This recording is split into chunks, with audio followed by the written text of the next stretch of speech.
ETF index mutual funds నేర్చుకుని stock మార్కెట్లో రాణించాలనుకుంటున్నారా? వెంటనే ఈ నెంబర్కి కాల్ చేయండి. Different crimes, different extra marital affairs, different murders. ఇక చెప్పుకుంటూ పోతే మోరల్ వాల్యూస్ గురించి మనం మాట్లాడడం దండగా. ఎవరైనా ఇలా ఉండండి, ఇలా జాగ్రత్త పడండి అని చెప్పటం అనేది వేస్ట్ వీడియో కింద లెక్క నా దృష్టిలో. ఎందుకంటే సమాజంలో మార్పులనేవి లాక్‌డౌన్ తర్వాత చాలా దారుణంగా మారిపోయినాయి. ప్రకృతి మనకొక చెంపదెబ్బ కొట్టి లైఫ్ అంటే ఇంతే అని చూపించినప్పుడు యాక్చువల్‌గా జనాలంతా ఇంకొంచెం పద్ధతిగా, ఇంకొంచెం జాగ్రత్తగా, ఇంకొంచెం రిలేషన్స్ తోటి మంచి మోరల్ వాల్యూస్‌తో ఉండాల్సింది పోయి, దిగజారిపోయిన క్యారెక్టర్స్ తోటి ఈ రోజున మనం సోషల్ మీడియా చూస్తుంటే గాని, ఈ ఛానెల్స్ చూస్తుంటే గాని, టీవీ ఛానెల్స్‌లో కనిపిస్తుంది.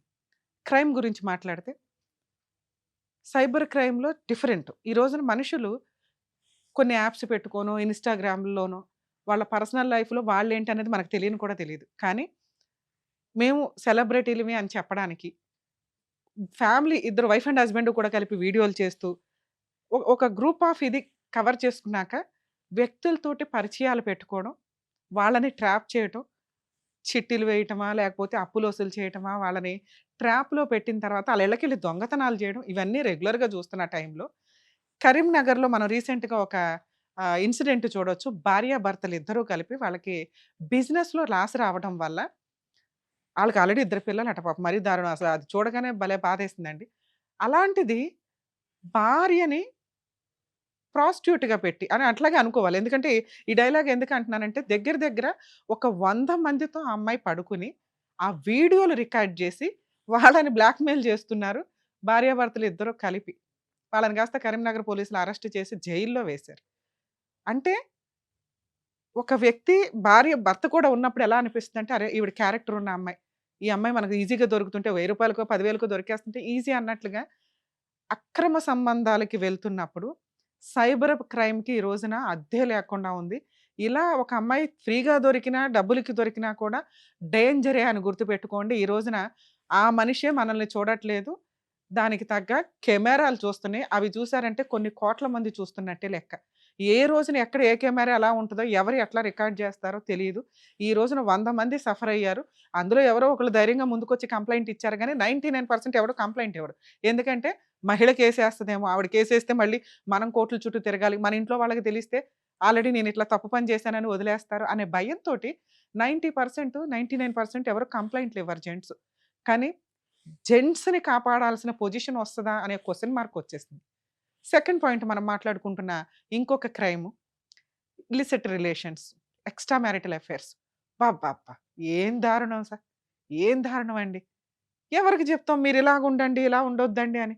ఎవరికాళ్ళు వ్యక్తిగత స్వేచ్ఛ దారుణంగా పెరిగి, ఈ ఎక్స్‌ట్రా మ్యారిటల్ అఫైర్సు మరి అసల ఏ రీజన్ మీద ఆ చట్టం తీసి పడేసారో అర్థమే కావట్లే ఆ సెక్షను.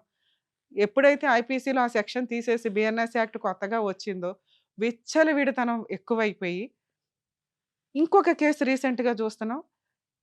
అతనితో ఎవరో లవర్‌తో కలిసి భర్తని చంపేసి పోర్న్ వీడియోస్ నైట్ మొత్తం చూస్తా కూర్చున్నారట.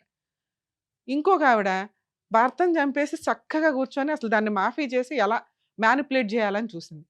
ఈ ఈ విషయాలు మనం మాట్లాడితే, "మేడం అంతకుముందు మహిళలను బోలెడు మందిని చంపేశారు కదా మేడం!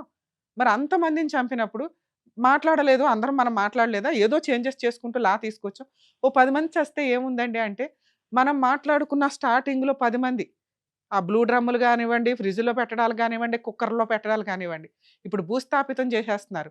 అందులో మన వాళ్ళెవరు ఉండకుండా చూసుకోవాల్సిన పరిస్థితులొస్తున్నాయి. దీన్ని మనం ఇలాగే వదిలేస్తే తప్పెవరు చేసినా తప్పే అండి. అది మగాళ్ళేంటి, ఆడాళ్ళేంటి. ఎక్స్‌ట్రా మ్యారిటల్ అఫైర్స్ కోసం భర్తల్ని చంపేసి, వాళ్ళని ముక్కలు ముక్కలు చేసి, పప్పులు చేసి పెడుతుంటే, లీగల్‌గా కేసేసుకున్నప్పుడు చూసుకుందాం అనుకుంటే, ఈ రోజున మనిషి ఉనికి, పెళ్లి అనే బంధానికి వాల్యూ లేకుండా పోతుంది. ఆ! మేడం అతను అట్లాంటోడు, తాగుబోతు, తిరుగుబోతు, ఆయన కూడా తిరిగాడు, నేను అందుకే తిరిగానండి అంటే, ఎవరు సమాధానం చెప్పలేమిక్కడ. ఎవరో ఒకళ్ళు రేపటి రోజున సొసైటీలో మనం బతకాలి అనుకుంటే, ఎక్కడో అడవుల్లో బతికినప్పుడు ఎట్లా ఉందో, అవే తీసుకొస్తున్నారు మళ్ళీ మాట్లాడే విధానంలో. వ్యక్తిగత స్వేచ్ఛ అని. ఇవన్నీ కట్టుబాట్లు ఎందుకు పెట్టుకుంటూ వచ్చాం? సమాజంలో బతకాలంటే సేఫ్టీ ఇంపార్టెంటు. ఒకళ్ళకొకళ్ళు ప్రొటెక్షన్ ఇంపార్టెంటు. ఒకళ్ళకొకళ్ళు అవసరం ఉంటాము అని. ఆ అవసరాలు దొబ్బినియి.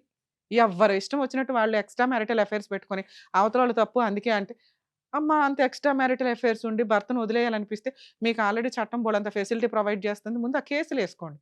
కేసులేస్తేనే చాలు వాళ్ళ జీవితం ఒక 5 ఇయర్స్ సర్వనాశనం ఎలాగో. అదొదిలేసి ఎందుకు చంపేస్తున్నారు? వాళ్ళకి మీ మీద కేసులేసే రైట్స్ కూడా లేవు. ఎందుకు భర్తలతో కలిపి చంపి పడేస్తున్నారు ఆళ్ళని? ఆళ్ళ బతకనివ్వండి ఏదో ఒక మూల.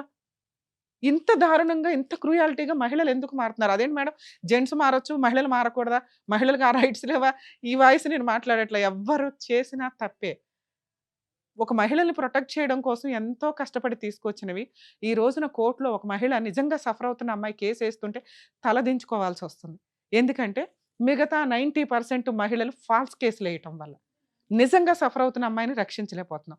పరిస్థితి ఎట్లా అయిపోయిందంటే 90% జెంట్స్ సఫర్ అవుతున్నారు. ఎక్కడో 10% క్రూయల్ జెంట్స్ మిగిలారు ఇప్పటికి. 10-20% వాళ్ళేంటంటే మొండిగా అయిపోయారు. ఇక ఏం చేసుకుంటారో చేసుకోండి అని తలా తోక లేని బ్యాచ్ అంతా తెగించి ఉంటున్నారు తప్ప 70-80% జెంట్స్ ఈ రోజున లీగల్ కేసుల వల్ల భయపడుతున్నారు. సఫర్ అవుతున్నారు. అలాగే ఈ మహిళలు మర్డర్‌ల దాకా వెళ్ళిపోతుంటే ముందు ఆళ్ళ ఇంట్లోకి వెళ్లి ఏం ఫుడ్ తినాలనేది కూడా భయమేస్తుంది. ఏం వండి కలిపి ఏం పెడతారా అని చెప్పి. ఇంత దారుణమైన పొజిషన్స్‌లో మోరల్ వాల్యూస్ అనేవి వెళ్ళిపోతున్నాయి. సమాజంలో ఈ ఎక్స్‌ట్రా మ్యారిటల్ అఫైర్స్ ఎప్పుడు డేంజరే సార్.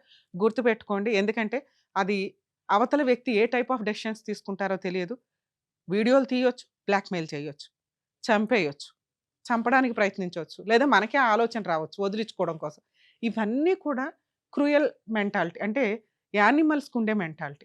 ఇవి కొంచెం తగ్గించుకుంటూ వెళ్ళాలి అంటే కొంచెం ఆలోచన విధానం మార్చుకోండి. అవతల వ్యక్తి నచ్చకపోతే వదిలేసి లీగల్‌గా వెళ్ళండి. ఇండివిడ్యుయల్‌గా బతకండి. వదిలేసిన తర్వాత మీరు ఎవరితో మ్యారిటల్ అఫైర్స్ పెట్టుకుంటారో, ఎవరితో ఎక్స్‌ట్రా మ్యారిటల్ అఫైర్స్ పెట్టుకుంటారో మీ ఇష్టం తప్ప, ఉండి వాళ్ళని చంపేసుకుంటా అంటే సొసైటీలో మీకు గుడ్ విల్ ఉండాలా? భర్త ఏదో హార్ట్ అటాక్‌తో పోయినట్టు ఉండాలి గానీ, మీరు మర్డర్ చేసినట్టు ఉండకూడదు. అతనితో కలిసి ఉండకూడదు. అతని ఆస్తులు మొత్తం కావాలా. ఇవి కనుక ఇలాగే కంటిన్యూ అయితే రేపటి రోజున సుప్రీం కోర్ట్ ఏం వదలటం లేదండి. అన్నీ ఒక సర్వే వేసి ఒక కన్నేసి ఉంచుతున్నారు. ఒకప్పుడు 498 అరెస్ట్‌లు ఎట్లా అన్నారో, అవి తీసేసి ఇప్పుడు స్టేషన్ బెయిల్స్ ఎట్లా ఇస్తున్నారో, అలాగే రేపటి రోజున మహిళలు వేసే చాలా కేసులు ఎగిరిపోతాయి. గుర్తుపెట్టుకోండి. వాటికి పాపం మీరంతా వేసుకోవాల్సిన పరిస్థితొస్తది. ఎప్పుడు కూడా ఒక సమాజంలో బతుకుతున్నప్పుడు, ఆ సమాజంలో ఆ టైంలో ఉన్న ఆచార వ్యవహారాలు అవన్నీ ఫాలో అవుతూ పిల్లలకు కూడా కొంచెం మంచి ఫ్యూచర్‌నిచ్చే విధంగా మారితే జనాలు మంచిది. ఎవరికాళ్ళు వ్యక్తిగత స్వేచ్ఛ మేము ఇలాగే బతుకుతాం అవతలోడు అరగకూడదంటే సమాజంలో ఉండకండి. ఏ ఫారెస్ట్‌ల్లోకెళ్ళి ఉండండి. ఈ ఈ రకమైన క్రైమ్‌ని కంట్రోల్ చేయాల్సిన బాధ్యత అంటే సర్వే రికార్డ్ ఇదైనప్పుడు ఖచ్చితంగా కోర్టులు, పోలీసులు సీరియస్ యాక్షనే తీసుకుంటాయి. క్రైమ్ చేసేవాళ్ళు ఒకటికి 10 సార్లు ఆలోచించండి చెయ్యకూడదు అని.